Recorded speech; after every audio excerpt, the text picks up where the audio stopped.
kami mengatakan di sini secara resmi bahwa Lampung memenuhi syarat untuk menjadi calon tuan rumah bersama-sama Banten.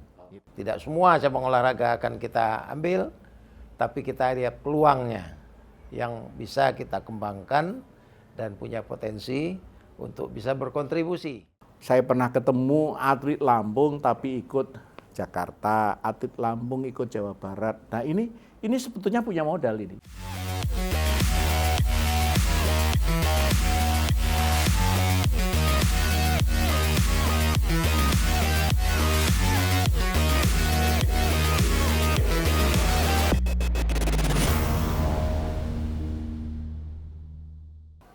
Assalamualaikum warahmatullahi wabarakatuh. Waalaikumsalam. Salam sejahtera buat kita semua.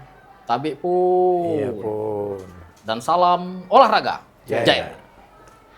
Pemirsa Koni Podcast Lampung dimanapun Anda berada, merupakan kehormatan bagi saya tentunya, di mana hari ini saya diberikan tugas mengawal podcast bersejarah di dunia olahraga Lampung khususnya ya.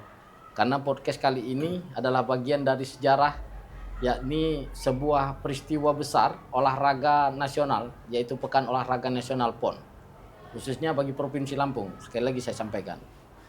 Namun sebelumnya, sejarah sudah diukir oleh Provinsi Lampung yang dalam perjalanan olahraga Indonesia, khususnya pada persaingan resmi nasional di PON, merupakan satu-satunya provinsi yang pernah meraih posisi 5 besar PON sebanyak 4 kali berturut-turut, atau menjadi nomor 1 di luar Pulau Jawa, tepatnya pada PON ke-8 tahun 1993, itu kita berada di posisi peringkat kelima. Kemudian di PON ke-14 tahun 1996 kembali kita masih di peringkat 5, dan PON ke-15 tahun 2000 kita masih bertengger di peringkat kelima. Dan setelah itu PON ke-16 tahun 2024 di Palembang dan seterusnya.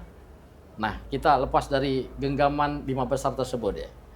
Nah, meskipun sangat sulit mengulangi hingga sekarang, namun optimis harus tetap dijalankan. Sejarah berikutnya saat ini mulai ditentukan untuk pertama kalinya sejak PON diadakan di Indonesia 9 sampai 12 September tahun 1948, Provinsi Lampung menjadi tuan rumah setelah 78 tahun PON digelar.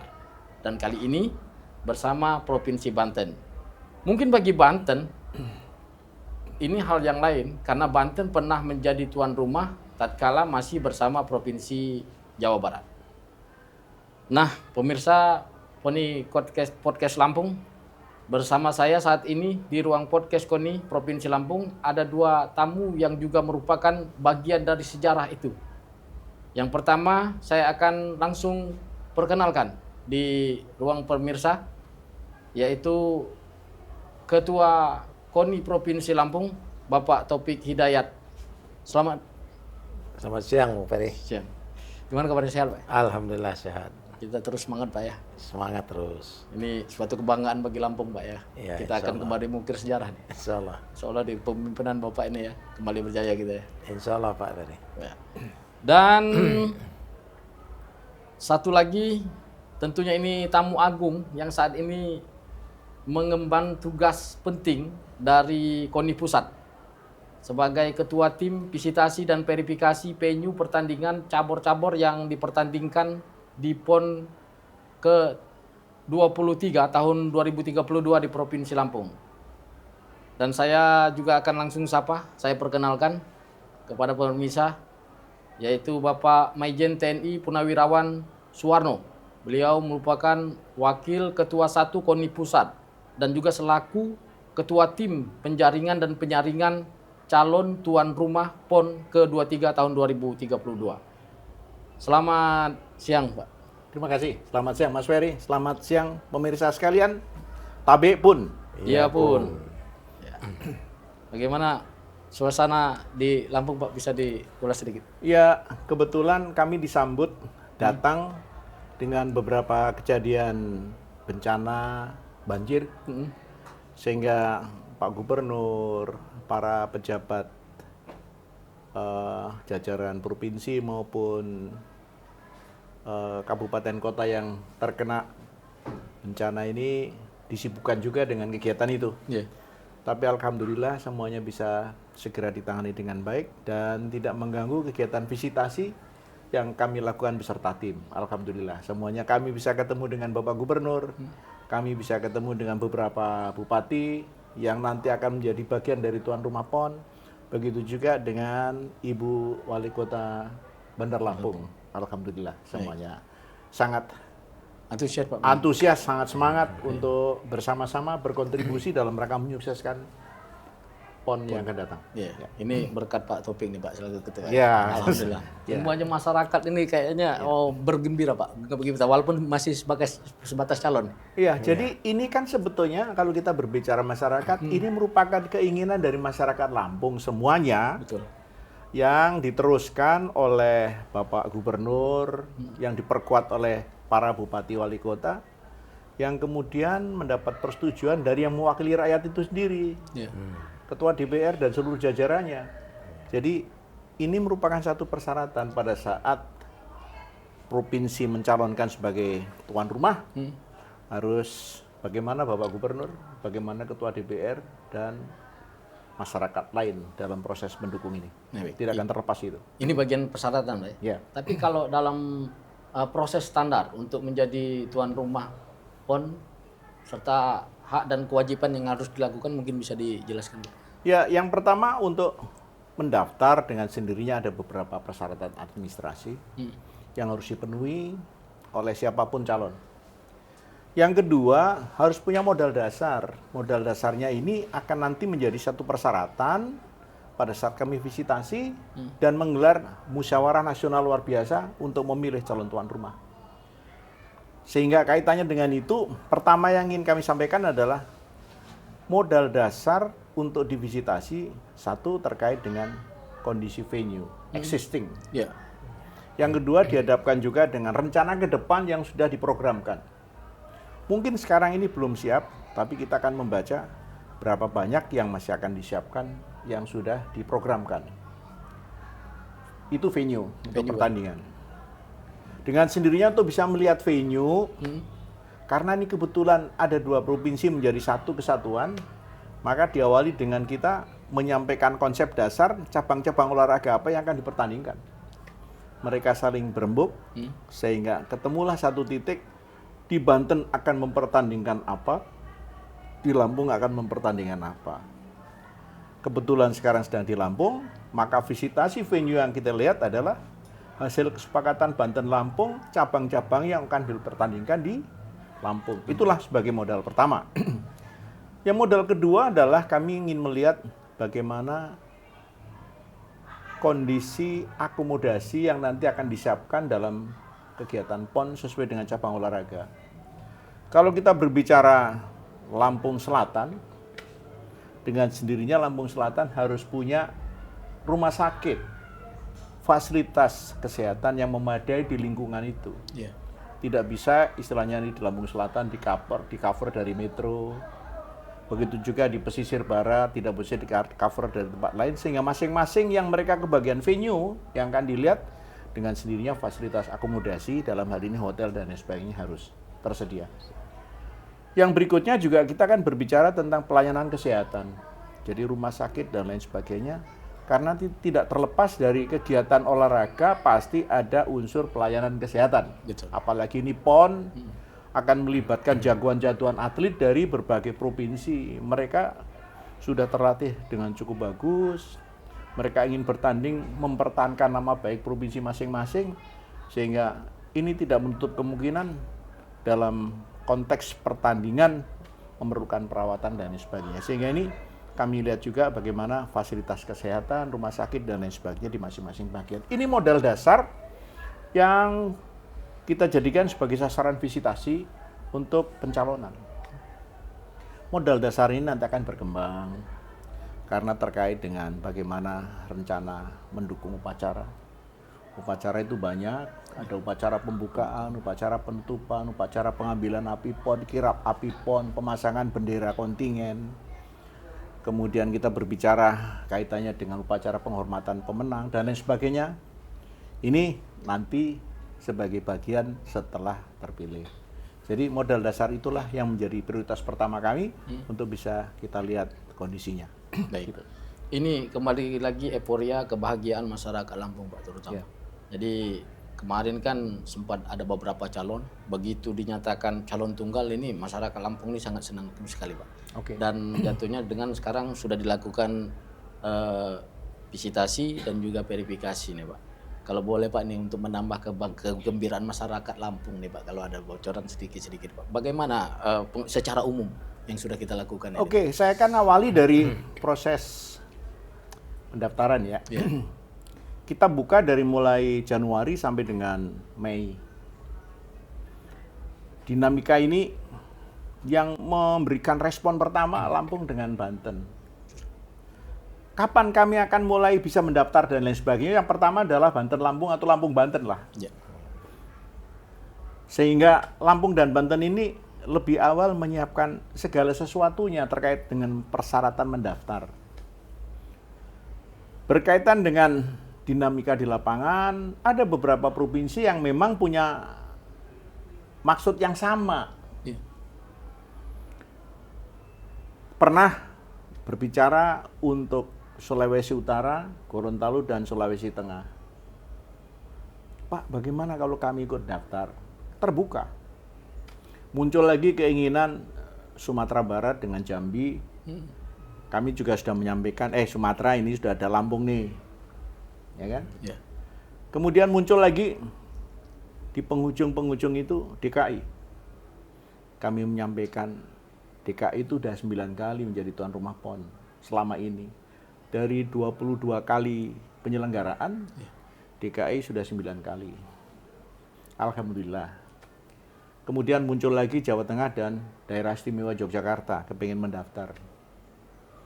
Dari dinamika ini, KONI Pusat ingin cepat untuk mempersiapkan kegiatan rapat kerja nasional dan sekaligus nanti setelah rapat kerja dilanjutkan dengan Munaslup pemilihan tuan rumah. Sehingga yang semua akan kami tutup 1 Mei, kita koordinasikan untuk kita juga menjadi 1 April. Ini kami beritahukan juga kepada seluruh provinsi yang lain, dan Jawa Tengah kepingin untuk, Pak mohon saran untuk bisa diundurkan dan lain sebagainya. Kami mengatakan tidak bisa, tapi kami akan menunggu apabila Jawa Tengah dan DIY mau mendaftar. Ujung-ujungnya masing-masing tidak jadi mendaftar. Ya. Dengan pertimbangan masing-masing, atau mungkin lobby-lobby dari Lampung dan Banten kepada teman-teman yang lain dengan mengatakan tolonglah kami ini sekarang kepingin untuk menjadi tuan rumah. Yang lain seperti Jakarta sudah pernah dan lain sebagainya lah. Akhirnya menjadi satu-satunya pasangan Lampung-Banten atau Banten-Lampung yang sudah resmi mendaftar dan kami melakukan visitasi. Nah, dengan kondisi yang seperti ini, kami sudah menyarankan kepada Banten maupun Lampung, jangan kemudian larut karena hanya satunya calon. Kami tetap akan berbicara on track, bagaimana tentang kesiapan-kesiapan, karena tidak sederhana menjadi tuan rumah PON itu. Kalau diawali dengan modal dasar yang cukup banyak, dengan sendirinya akan membantu mempermudah, melancarkan penyelenggaraan nanti itu sendiri. Sengaja kami lakukan setiap menjelang mau PON itu agar tuan rumah siapapun mempunyai waktu yang cukup. 6 tahun sebelum PON itu sudah diputuskan siapa yang akan menjadi tuan rumah. Sehingga nanti pada akhir Mei kita akan melakukan pemilihan ini. Kita berharap tidak ada kendala sehingga Lampung, Banten, Banten-Lampung ini akan terpilih menjadi calon tuan rumah PON ke-23 tahun 2032. Ya. Nah, modal dasar ini akan menjadi acuan untuk menata lebih jauh tahun per tahun menuju tahun 32. Gitu. Kira-kira seberapa banyak yang harus dilakukan penataan bagi Provinsi Lampung? Iya, jadi hasil peninjauan kami ke lapangan mencakup 24 cabang olahraga dan 34 disiplin. Yang dimaksud disiplin gini, Mas. Umpamanya saya contohkan renang. Ya. Renang itu adalah cabang olahraganya. Disiplinnya di situ ada renang itu sendiri, ada renang artistik, ada disiplin loncat indah, ada disiplin polo air. Nah, ini disiplin. Dari 24 cabang olahraga ternyata ada 34 disiplin, sehingga kami melihat konsepnya yang sudah diberikan kepada kami untuk dilakukan peninjauan. Banyak yang kondisi saat ini memenuhi syarat. Jadi kalau umpamanya besok mau ada pertandingan, sebagian besar dari apa yang kami lihat sudah bisa digunakan. Dengan beberapa polesan lah. Pantes-pantesnya umpamanya gorkon ini yang sering dipakai untuk pertandingan. Sekarang ini pertandingan silat, mungkin yang lain-lain, Piala Gubernur dan lain sebagainya. Ya kalau nanti kita kan kedatangan tamu-tamu provinsi jauh, kan tidak mau istilah itu kita kelihatan, wah ini kok belum dicat. Oh ini kamar mandinya belum dirapikan, hal-hal yang perlu dibersihkan dan lain sebagainya, itu kan sesuatu yang tidak terlalu besar. Ada beberapa contohnya tentang tempat venue atletik. Oh ini lintasannya baru ada 7, yang kita perlukan 8. Oh ini belum ada tempat lompat jauh. Nah seperti itulah yang kita lihat perlu menjadi catatan-catatan kami, sehingga harapannya makin ke depan kekurangan-kekurangan itu akan bisa kita sempurnakan. Ya, itu menjadi bahan nanti untuk grand design penyelenggaraan PON.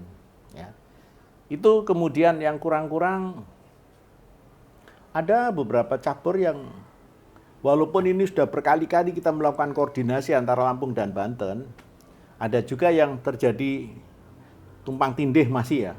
Lampung menyiapkan, Banten menyiapkan. Contohnya untuk cabang aerosport olahraga dirgantara. Ya, di sini sudah menyiapkan para layang sama para motor. Tapi pada saat kami melakukan peninjauan lapangan juga didorong untuk melihat, Pak, bagaimana untuk terjun payung? Bagaimana untuk gantole? Bagaimana untuk terbang layang? Bagaimana untuk aeromodeling? Nah, ini di Banten ada, di sini ada.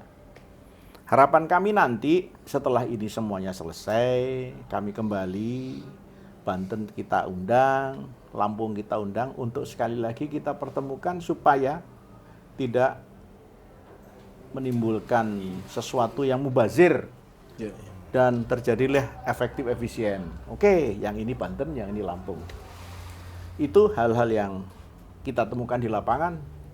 Kemudian satu hal, stadion-stadion yang dimiliki ini kami melihat beberapa stadion sudah ya. Stadion Bayangkara Presisi ini, stadion yang ada di Pahuman, ada stadion yang ada di Metro, ada stadion lagi yang ada di Kalianda dan lain sebagainya. Nah, dari kondisi yang seperti ini dibandingkan dengan Banten, dia sudah mempunyai Banten International Stadium. Itu BIS namanya. Itu siap untuk upacara.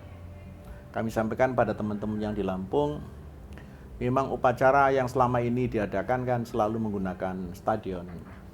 Kalau Lampung nanti dalam jangka waktu yang 6 tahun ini masih bisa menyiapkan stadion untuk upacara pembukaan atau penutupan, oke. Tapi kalau tidak, bisa aja ditempatkan umpamanya di Banten, di Lampung Selatan itu, yang di pelabuhan itu kan luas itu, bisa direkayasa, bisa ditata untuk menjadi bagian dari salah satu upacara. Jadi ini menjadi satu rencana pengembangan ke depan, tetapi dihadapkan dengan venue yang tersedia. Kami mengatakan di sini secara resmi bahwa Lampung memenuhi syarat untuk menjadi calon tuan rumah bersama-sama Banten, gitu ya. Gitu. Jadi Lampung sudah memenuhi syarat ya. Tapi ya artinya ini semakin menambah semangat tidak hanya bagi para pelaku olahraga Pak, tentunya ini masyarakat Lampung. Karena hal lain juga Pak di dalam penyelenggaraan PON ini sendiri kan saat ini kita tahu bahwasannya tentu juga menjadi harapan masing-masing pemerintah daerah Pak, terutama untuk nilai perekonomian dan juga pariwisata sendiri Pak. Nah kita sendiri konsepnya di KONI seperti apa Pak di KONI Pusat? Oke, jadi gini ya. PON itu ada 4 sukses minimal. Kalau nanti Provinsi Lampung akan menambah, monggo aja. Tapi yang prinsip itu, dalam ketentuan kita, PON itu ada 4 sukses. 1, dengan cirinya sukses penyelenggaraan. Semuanya akan berpikir bagaimana supaya penyelenggaraan sukses. Yang kedua, sukses prestasi. Sukses prestasi mungkin sedikit agak berbeda antara kami yang di pusat dengan Lampung sebagai tuan rumah atau Banten. Sukses prestasi kami adalah dalam penyelenggaraan PON nanti banyak menghasilkan pemecahan rekor. Jadi kualitas dari atlet semakin meningkat. Itu sukses prestasi bagi kami. Dengan standar-standar yang dimiliki KONI. Oh iya, jelas itu. Dan itu akan bisa dinilai dan lain sebagainya apabila venue dan seluruh panitia pertandingan sesuai dengan ketentuan. Jadi panitianya dimulai technical delegate, wasit, juri, dewan hakim pertandingan dan lain sebagainya memenuhi sertifikasi, serta venue-nya juga memenuhi standar yang tersertifikasi. Itu baru bisa kita ukur. Untuk sukses prestasi bagi tuan rumah dengan sendirinya, umpamanya yang lalu pernah ranking 5 tapi sudah ditinggalkan lama, sekarang berada ranking 10 atau ranking 11. Kepingin kembali menjadi ranking 5. Nah, itu menjadi sukses prestasi bagi tuan rumah. Tapi paling tidak, ini akan bergeser menuju ke lebih ke depan dibandingkan dengan prestasi yang kita capai akhir-akhir ini. Baik yang di Aceh Sumut, PON di Papua maupun PON Jawa Barat. Itu. Kalau punya target untuk kembali ke urutan nomor 5, akan berpikir harus bisa menjadi juara di PON itu mengalahkan semua provinsi luar Jawa. Ya kan gitu ya? Ya. Karena kita sementara ini kan masih melihat Jawa Barat, DKI, Jawa Tengah, Jawa Timur. Itu di 1, 2, 3, 4 selama ini ya. Jadi kalau mau 5, kita akan berbicara dengan bagaimana Bali, bagaimana Sulawesi Selatan, bagaimana Kalimantan Timur, bagaimana Sumatera Utara, dan bagaimana Aceh. Karena mereka baru saja selesai menjadi tuan rumah, mestinya masih ada sisa-sisa lah yang juara-juara itu untuk bisa mewakili provinsinya. Itu yang ketiga adalah sukses administrasi. Harapannya pasca PON juga tidak ada hal-hal yang berkaitan dengan masalah hukum. Yang keempat adalah sukses ekonomi. Nah, sukses ekonomi ini, Mas, bisa kita raih setiap tuan rumah PON. Karena orang yang datang ke sini pasti dia akan pakai hotel. Betul. Atau pakai akomodasi lah. Yang kedua, dia juga akan makan di sini. Paling tidak restoran, kuliner, dan lain sebagainya. Itu semua ada hubungannya dengan pajak kan. Kemudian pakai transportasi. Dengan sendirinya mereka akan datang ke sini. Berikutnya pasti akan mencari souvenir lah di sini. Ya. Souvenir atau Tempat apa wisata. namanya oleh-oleh yang harus dibawa pulang pada saat mereka selesai PON di Lampung khususnya. Nah, ini semuanya harus dikemas agar hasilnya bisa maksimum. Contohnya di Jawa Barat itu. Jawa Barat tuh habisnya memang cukup besar, Mas, 3,2 triliun tahun 2016. Tapi perekonomian memperoleh 5,1 triliun Waktu itu, Pak. waktu PON. Nah, begitu juga Aceh, begitu juga di Papua. Yang terakhir kemarin kita ada pertandingan 10 cabang olahraga bela diri di Kudus. Ya. Itu yang kita keluarkan sekitar 30 miliar. Pertumbuhan ekonomi di Kabupaten Kudus itu tumbuh 100 miliar, Mas. Jadi kalau ini tidak bisa dikemas, tidak bisa dikelola oleh Lampung, ya yang rugi Lampung sendiri untuk menuju sukses ekonomi. Itu merupakan sasaran-sasaran yang kita harapkan pada saat nanti penyelenggaraan PON. Bisa dikemas, bisa ditata. Baik. Gitu. Juga termasuk sektor wisatanya, Pak, sendiri. Ya, itu otomatis ya. Ya. Wisatanya seperti apa. Nanti ada peluang-peluang untuk pada saat bertanding, yang tidak bertanding untuk wisata dulu, ya kan? Kemana dan lain sebagainya, difasilitasi selanjutnya. Ini baik, bisa. Dan itu menjadi bagian dari sukses ekonomi. Baik. Ya. Ini saya ke Pak Taufik. Ya. Pak Taufik selaku Ketua KONI Lampung, di mana kita punya tekad, kita bersatu untuk berprestasi. Dan tadi sukses ternyata ada 4 tadi juga menjadi visi kita juga kan, Pak Taufik. Nah, bagaimana konsep-konsep yang sudah kita persiapkan sendiri kita untuk menuju apa yang dibilang kesuksesan tadi, sukses prestasi, ekonomi, dan juga eh, tidak hanya artinya bisa menciptakan atlet-atlet yang terbaik tadi. Ya, beberapa langkah yang sudah kita juga sinergikan dalam menunjang apa yang kita rencanakan ini, dan tentunya kita membangun sinergi dengan beberapa instansi yang memiliki venue untuk nanti berkontribusi di dalam PON. Ya, contohnya saja berapa perguruan tinggi itu kita libatkan, kemudian juga berapa kelompok masyarakat yang memiliki sarana olahraga yang bisa memenuhi persyaratan, itu juga kita libatkan, termasuk kabupaten kota. Nah, kita berharap salah satu sukses tadi, prestasi itu juga memberikan dampak bagaimana cabang-cabang olahraga kita itu makin berkembang. Jumlah cabang olahraga yang bisa punya prestasi secara nasional itu juga berkembang sejalan dengan terselenggaranya PON ini. Kalau selama ini mungkin semenjak kita sudah tidak lagi masuk dalam kelompok besar, 5 besar, tapi udah di kelompok 10 besar, itu kan hanya beberapa cabang olahraga saja yang bisa kita andalkan untuk berprestasi di tingkat nasional. Nah, kita harapkan dengan adanya PON di Lampung ini nanti, cabang-cabang olahraga itu udah mulai bisa tumbuh, berkembang, sejalan dengan pemanfaatan sarana prasarana yang kita siapkan itu. Dan juga untuk administrasi sendiri kita sudah tidak diragukan lagi ya. Ya, Karena tentunya sukses-sukses yang lain itu sangat kita harapkan gitu ya. Sukses ekonomi dirasakan juga oleh manfaatnya oleh masyarakat gitu. Kemudian sukses-sukses yang lainnya, administrasi dan penyelenggaraan itu juga hal yang utama. baik. Jadi kita tetap optimis ya Pak ya, Ya, insya Allah akan mencapai kesuksesan itu. dengan bersama sinergi seluruh stakeholder terkait, kita yakin bisa.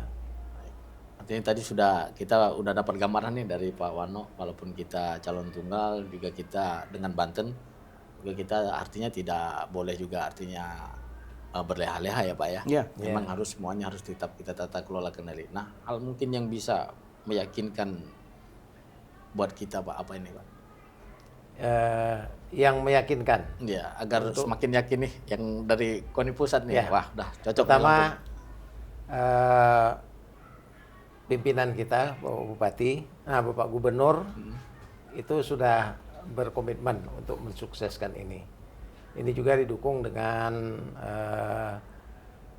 DPRD kita, yang tentunya harus nanti sinergi untuk mewujudkan dukungan terhadap apa yang akan kita rencanakan, khususnya dalam menyiapkan venue-venue. Jadi udah terjawab Pak ya. Modal dasar itu memang itu Pak ya. Ya. Harmonisasi dan juga kontribusi pemerintah daerah juga yang ikut mendukung Pak ya. Dan rakyatnya. Harus gini Mas. Untuk menyukseskan ini semuanya harus berkolaborasi, bersinergi, berkontribusi. Semua pihak. Semua pihak. Lampung secara birokrasi punya gubernur, kabupaten kota beserta jajarannya didukung oleh DPR-DPR-nya. Kampus yang mereka mempunyai fasilitas dan punya mungkin atlet TNI Polri yang ada di sini. Para pengusaha, pihak swasta tidak menutup kemungkinan tokoh-tokoh yang berasal dari Lampung ikut berkontribusi untuk menyukseskan ini. Kami melihat banyak sekali tokoh-tokoh elit yang ada di Jakarta berasal dari Lampung. Ayo kita ajak untuk saling berkontribusi gitu ya. Nah, ini untuk sukses. Untuk menuju sukses itu, Mas, saya tidak akan bebankan kepada KONI semuanya. Karena nanti pada saat sudah resmi terpilih, Lampung provinsi ini akan membuat satu organisasi sifatnya sementara, hanya sekedar menuju PON selesai, itu selesai. Namanya Pengurus Besar PB PON Lampung. Di situ ada bidang-bidang di dalamnya, ada bidang prasarana, pada umumnya melibatkan Dispora ini, bidang sarana, prasarana itu tempat pertandingan, sarana itu alat-alatnya, ini hubungannya dengan Dispora biasanya. Prasarana ada Dispora, ada PU dan lain sebagainya. Ada bidang upacara, upacara ini cukup banyak yang harus dikerjakan. Itu melibatkan siapa? Mungkin ada unsur protokol yang ada di situ juga dan lain sebagainya. Ada bidang pengamanan, ada bidang kesehatan, bidang konsumsi, bidang transportasi, bidang akomodasi, bidang kesehatan, bidang IT, bidang humas, dan lain sebagainya. Nah, ini semuanya adalah dalam rangka menuju ke sana.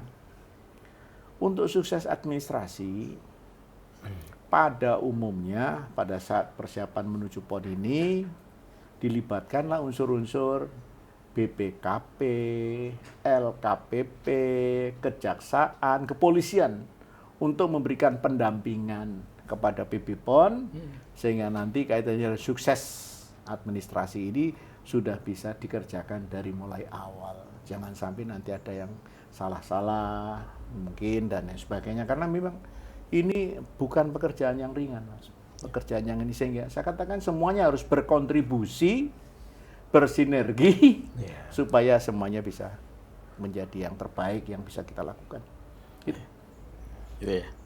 Nah, kembali lagi saya ke Pak Taufik nih, Pak Taufik. Ini mengulas kembali tentang prestasi nih. Jadi termasuk dari sukses tadi disampaikan. Kemarin kita berharap ini kita bergeser ke 1 digit lah ya. Kalau 10, 11 itu kan masih di 2 digit namanya. Nah, ini sendiri artinya bagaimana sinergi kita dengan para cabur juga untuk persiapan itu? Ya, cabang-cabang olahraga jelas dari awal akan kita libatkan dalam rangka persiapannya. Jadi agenda ini kan masih 5 tahun ke depan, sehingga atlet-atlet muda itu harus sudah mulai terinventarisir dari sekarang. Berikut program-program pembinaannya seperti apa, program-program pelatihannya, ya, dan mungkin juga tenaga kepelatihannya seperti apa harus disiapkan, sarana pelatihannya seperti apa. Nah, ini juga sudah mulai kita lakukan secara bertahap. Tahun ini, tahun lalu kita juga sudah menyiapkan misalnya dalam rangka PON bela diri, itu sudah kita siapkan atlet yang siap sekarang dan calon atlet yang akan disiapkan di beberapa tahun ke depan. Kemudian di samping cabang olahraga yang sekarang sudah kita inventarisir sebagai cabur yang berprestasi, maupun untuk cabur yang juga belum berprestasi dan punya potensi. Nah, di samping itu kita juga tentunya akan melihat peluang.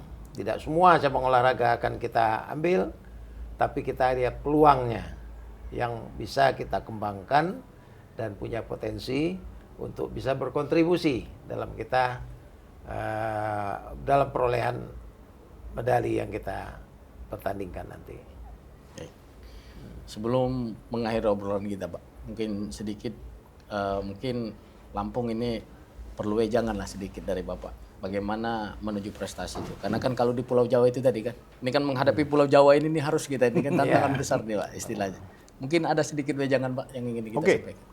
Jadi kalau kita bedakan menjadi 2 tugas pokok menuju PON ini, 1 tugas penyelenggaraan dengan sukses-sukses tadi, 1 lagi tugas sebagai penyiapan kontingen Lampung. Nah, ini ada di KONI. Saya sudah bicara banyak dengan Pak Taufik, dengan pengurus-pengurus, bahkan beberapa cabur juga sudah saya berikan masukan, komentar, dan lain sebagainya, diinventarisir.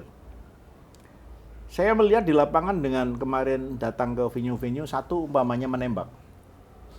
Menembak ini pernah mengikuti SEA Games dan ada medali emasnya. Sehingga nanti KONI provinsi harus mengatakan SEA Games, modal SEA Games dan lain sebagainya akan menjadi modal dasar bagi PON kontingen Lampung. Kalau mereka sebelumnya mendapatkan 1 atau 2 emas, ke depan kamu minimum 3 emas. Minimum. Ya kan? Kalau sudah pernah dapat 2, maka ke depannya minimum 3 emas. Ayo diinventarisir siapa-siapa atletnya sampai ke tingkat itu, sampai dengan tingkat bagaimana metode latihan, bagaimana kebutuhan kamu. Tadi ketemu Ibu Gubernur kan? Ya. Ibu, senam. Senam itu ada 23 nomor, 23 emas yang akan dipertandingkan. Kemarin dulu dapat berapa? Dapat 4. Ibu ke depan, minimum Ibu dapat 6. 6 itu baru seperempatnya, Bu. Syukur kalau Lampung sudah bisa menghasilkan sepertiga dari jumlah yang dipertandingkan. Itu. Beliau tertantang, ya kan? Oh iya. Saya sarankan evaluasi, kalau perlu pelatih dari luar, ambil pelatih dari luar, atau latihan di luar, monggo silakan. Ini untuk menuju ke sana semuanya, berkontribusi. Kemudian saya melihat juga softball di sini. Softball pernah punya medali emas di PON. Saingannya Sulawesi Tenggara, Jawa Barat, Jawa Timur, DKI, Banten. Ayo, monggo diteruskan. Ini pelatih-pelatih dari Filipina dan lain sebagainya mau didatangkan, dikemas lagi untuk tetap bertahan di bidang itu. Begitu juga cabang-cabang yang lain. Saya lebih menyarankan untuk lebih fokus kepada cabang individual. Atletik 47 emas yang dipertandingkan. Renang 38 medali emas. Dayung 45 terdiri dari rowing 18, kano 18, yang lain technical boat race itu. Traditional boat race itu seperti perahu naga itu. Yang besar-besar ini ayo dicarilah potensi-potensi Lampung. Kan saya pernah ketemu atlet Lampung tapi ikut Jakarta, atlet Lampung ikut Jawa Barat. Nah, ini sebetulnya punya modal ini. Itulah pola untuk menuju prestasi yang lebih baik. Kita mencari prioritas. Dari prioritas itu kita harus mengatakan kepada yang lain, ini yang prioritas karena begini. Bagi yang lain supaya ikut berusaha. Cabur semua yang ikut harus punya target medali emas. Bagi yang kemarin berprestasi ditantang, kamu mau ikut minimum 1 emas. Gitu. Dan itu sudah pernah saya kerjakan pada saat saya menyiapkan atlet-atlet di Asian Games 2018 di Jakarta dan Palembang. Alhamdulillah tercapai. Gitu. Ini resep-resep, salah satu resep ya. Mungkin ada cara-cara lain yang lebih bisa dikembangkan lebih banyak. Tapi mungkin menanggapi Pak David? Ya, saya kira apa yang disampaikan Pak Warno tadi itu akan jadi perhatian kita ya. Untuk beberapa cabang olahraga yang tadi sifatnya perorangan, kita juga punya beberapa potensi. Nah, itu akan terus kita gali dan kita coba kembangkan gitu. Ya, dan mudah-mudahan ini salah satu cara kita untuk meraih sukses prestasi. Ya. Di akhir obrolan sebagai closing statement mungkin saya mulai dari Pak Taufik terlebih dahulu. Ya, bagaimana harapan kita untuk menuju PON di 2032 ini nanti? Ya, para pemirsa sekalian, kita tentunya berharap PON ini yang akan diselenggarakan di Lampung tahun 2032 ini menjadi momentum kita. Pertama, untuk segera memperbaiki ya tim kita nanti yang akan terjun di PON itu. Kemudian nanti juga ini bisa kita jadikan untuk ditolak untuk memperbaiki ya prestasi keolahragaan kita di Lampung. Dan tentunya di samping itu juga manfaat dari PON ini bagi masyarakat kita di Lampung. Demikian. Terima kasih Pak Taufik. Kemudian izin Jenderal untuk menyampaikan mungkin sebagai closing statement. Jadi saya optimis melihat Lampung ini akan terpilih menjadi tuan rumah. Kunci sukses ke depan, ayo saling berkontribusi untuk Lampung. Baik dari unsur birokrat, unsur legislatif, masyarakat, swasta, dan para tokoh lain yang berasal dari Lampung diminta untuk saling berkolaborasi, berkontribusi, dan bersinergi untuk Lampung. Saya optimis itu. Harapannya prestasi akan naik dengan pembinaan yang lebih terarah, penyelenggara akan lancar, dengan catatan modal dasar akan dikembangkan sesuai dengan program menuju tahun 32. Itu. Terima kasih Pak Majen TNI Purnawirawan Suwarno atas waktunya. Sama-sama. Dan juga Pak Taufik. Kembali lagi saya ucapkan terima kasih. Pemirsa Koni Podcast Lampung dimanapun Anda berada, demikian dialog kita pada hari ini, yang mana kita akan membahas tentang tadi menuju PON ke-23 tahun 2032. Atas perhatian, kami mengucapkan terima kasih dan saya mohon pamit undur diri. Wassalamualaikum warahmatullahi wabarakatuh. Waalaikumsalam. Tapi pun Iya pun. dan salam olahraga. Jaya.